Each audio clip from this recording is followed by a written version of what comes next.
welcome to Audiotree Live. It is January 28th, 2024, and I'm your host, FINGY. Before we get into today's session, I do urge you to subscribe to our YouTube channel to stay in the loop with all the amazing music we have going down in this studio.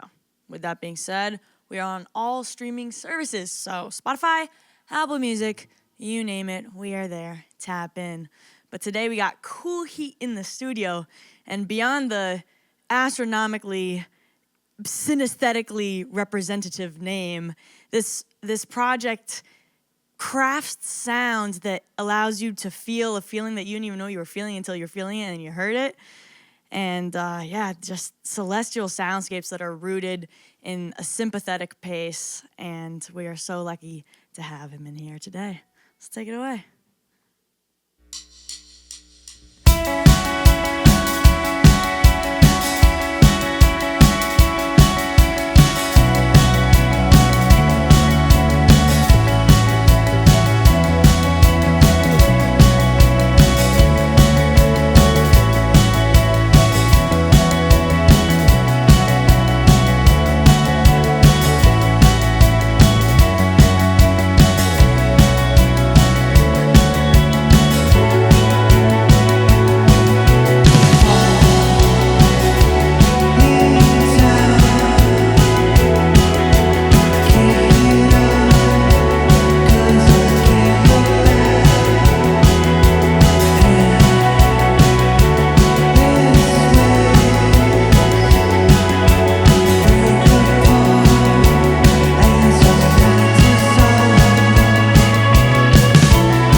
Hey guys, this has always perplexed us here at Audiotree. Over 88% of you that watch our show are not subscribed to our channel. Kind of wild, right? So could you please do us a favor? If you like this show and you like discovering new music and you wish to support us, the free and simple way to do that is to subscribe to our YouTube channel. And our commitment to you, if you do that, our team will continue to book the best bands we can, listen to your feedback, and book who you want to hear on this show, continuing to capture and share astounding music to you all. Thank you. Wow. I'm thoroughly impressed at like the tone that you've achieved with such minimal amount of pedals. I feel like I get these shoegaze people that come with just like at least eight going in the chain to get the same sound. How was that quest? I just like, I don't know. I think I like was, when I first started like getting into music, I like bought a reverb pedal and I was like, this is the only thing that I need. And I just like never really deviated from that. And I would see people with like a bunch of pedals and I was always like, I don't know. I'd rather just like get really good at just like figuring out this like one pedal I had, because like even like a really cheap reverb, you can get like so much out of it. So that's kind of then like the whole vibe. Like we don't really use much pedals. So Do you think you're also that type of person, like the less is more Absolutely, outlook? yeah. Or you can make more out of less sort of thing, right? You know, so yeah, definitely that way. Yeah. Sick. And it's cool to hear this, be transformed into a live setting, because I know this is a solo project. Mm-hmm. I was reading that you usually start your songs by like working on a drum machine, and that made me want to know more about how you got into the analog world and how you got into the production realm itself. I think the drum machine stuff really started when like years and years ago I was just getting really into electronic music, and like I started like recording that sort of stuff. And as I moved on to like more rock based stuff, I was like, it just felt really natural to me to still have that like that bed of like at least a basic beat that I can just lay something down, because I'm more of a rhythmic person first, so I'm not really writing like lyrics or melodies. I like usually write bass lines and drums first. So the drum machine just helps me to do that, and then I was like, what if I just incorporate it into like the sound, and just kind of like kept going from there. Interesting. So would you say you use like the bass and the drums and the rhythm aspects of your compositions as more the driving force, and then you lay on top these lyrics? Yeah, that's exactly how it is. Like the foundation is like I do like a beat, and then I write a bass line. It might not be the whole song's worth, but just like some catchy thing I have, and then I start to layer stuff over it, and then like I slowly take away and keep some stuff. And, but I almost always keep in like that drum track, because I like the analog feel with like the rocky, dreamy stuff. It just kind of feels like a cool, I don't know, like marriage. I don't know. Yeah, cool. I like that. And yeah, your lyrics themselves, it seems as though it's a bit more short form poetry over like this barred out, wordy type of narrative style. Why do you think you prefer that over that other type of style? I feel like that maybe initially started because it was like the least confident part of me was writing lyrics. So I like to see long songs. I'm like, there's no way I can come up with that many words about something that I want to. But I find that if I like attach my feelings to something, I can like, the music sort of is textural in the sense where I feel like if I have these long drawn out words, it sort of like matches the vibes of the instruments and stuff too. I feel like if I spent too much time like really like getting a ton of lyrics in there, it might take away from like the spaciness of the music and stuff. So I try vocals, I want them to be a little more complementary than like forefront. Although on like my latest record, I put them a little more in the forefront, but generally they're a little more in the back, I guess. Yeah, and I guess it goes back to the less is more. Exactly. Aspect of it It's all about like how it all sounds as one, as opposed to like each individual piece. Yeah, I like that. And the lyrics themselves, it touches over loss and yearning and tension, and these emotional struggles we all face. Do you feel as though you are a type of person that usually ruminates over these things, or is this just a side outlet? I think it's a little bit of both. I think that I use it as a, like that rumination I kind of use as like, I don't know, almost like a form of like weird therapy or something like that, to like just like attach feelings to something and get things out that I might not have normally got out in general, Yeah. And the fact that it like matches the music makes it easier for me to sort of like get into that headspace, because it's like the last thing that I do when I'm recording stuff. I do like all the instrumentals, and then I'm like, all right, I need to write vocals for like 8 songs.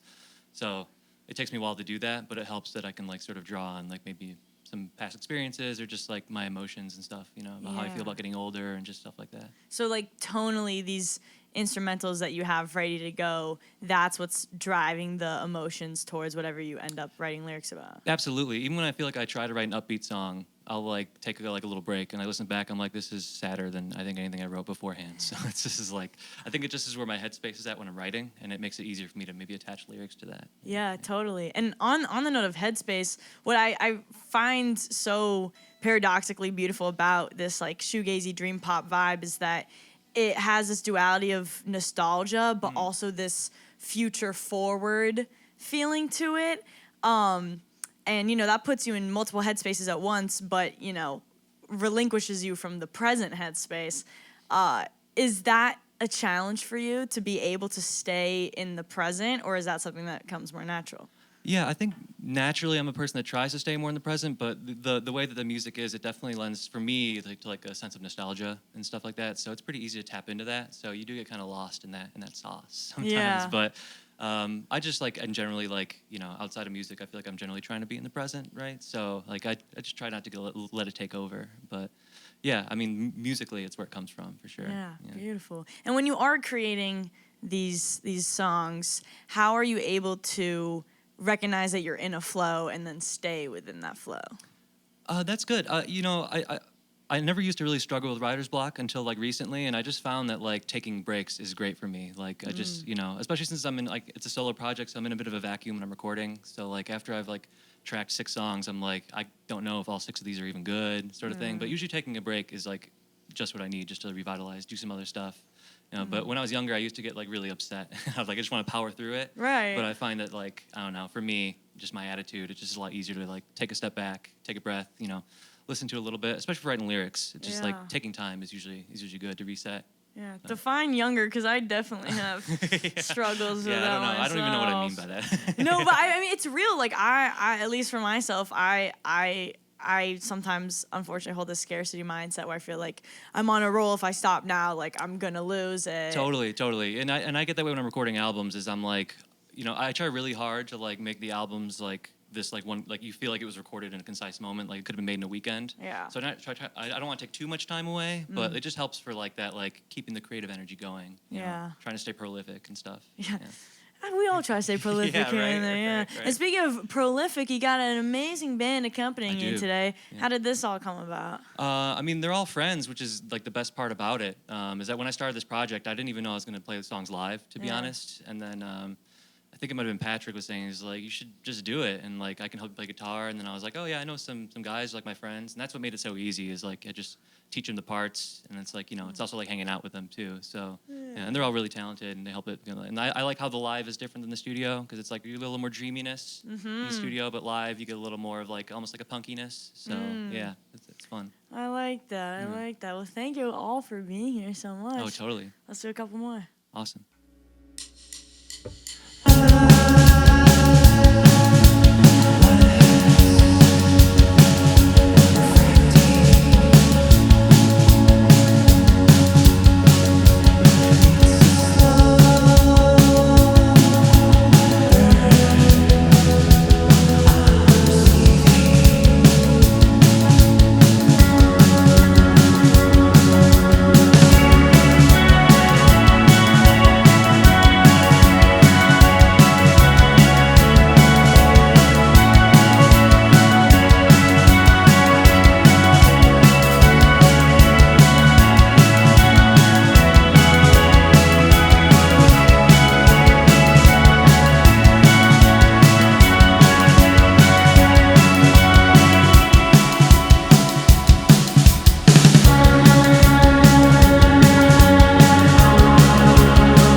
sounded great.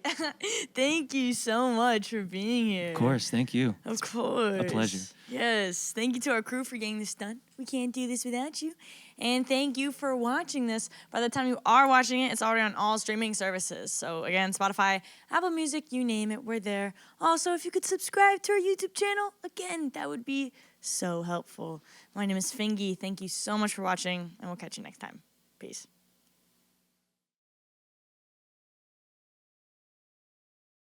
All right, so you guys want to do it for real now?